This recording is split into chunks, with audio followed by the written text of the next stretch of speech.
Going to be a better time to get outside later today or really early today because come the next few hours, probably by 7 a.m. and spreading through lunchtime, a real good chance of where you are to get wet. Take a look at the last 3 hours. We'll see a little activity try to move in through parts of Decatur County, even Grady County. A couple of showers near Moultrie, but not quite there just yet. But there's a lot more off to our south and west that is spreading from south and west to north and east, which means a big chunk of our area is going to get a good little soaking. And I think that can happen before lunchtime for most of us. And I know we need the rain, so let's hope that we do get it where we need it the most. Now, going to hear a lot about that big winter storm that's going to be moving across the Tennessee Valley towards the mid-Atlantic and northeast, especially some of those interior sections of the northeast.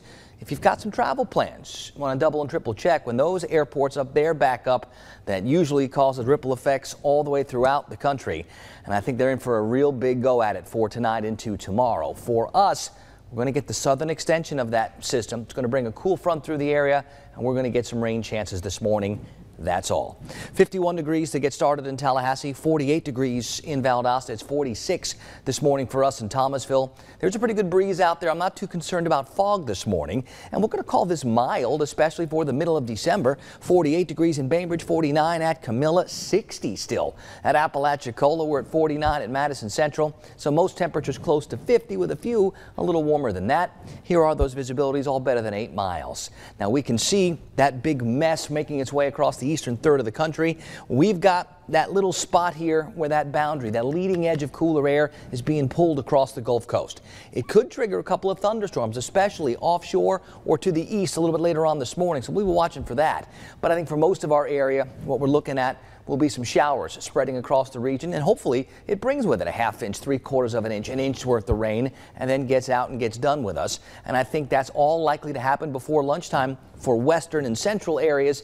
It'll probably take into the early afternoon for our easternmost areas, and it's real possible that with some lingering clouds we can squeeze out a few leftover showers a little bit later on today, but much less organized, much less frequent, with that very slow and gradual clearing expected later today and tonight. Now on the Gulf today, we've got the small craft advisory, those winds up to maybe 24 knots, starting southeast, eventually ending up northwest. Low tides will be first up this morning after 9 a.m.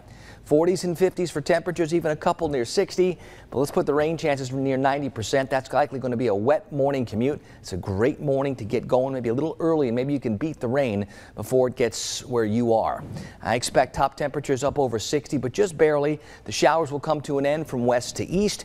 Tonight it's low 40s. The clearing going to be slow and gradual. So as we go through our day on Thursday, those top temperatures are going to struggle. I hope we get back to 60. I think we'll start tomorrow morning closer to 40, but tomorrow morning isn't going to be the real cold one. That's Friday and possibly Saturday. Both that could get back down near freezing.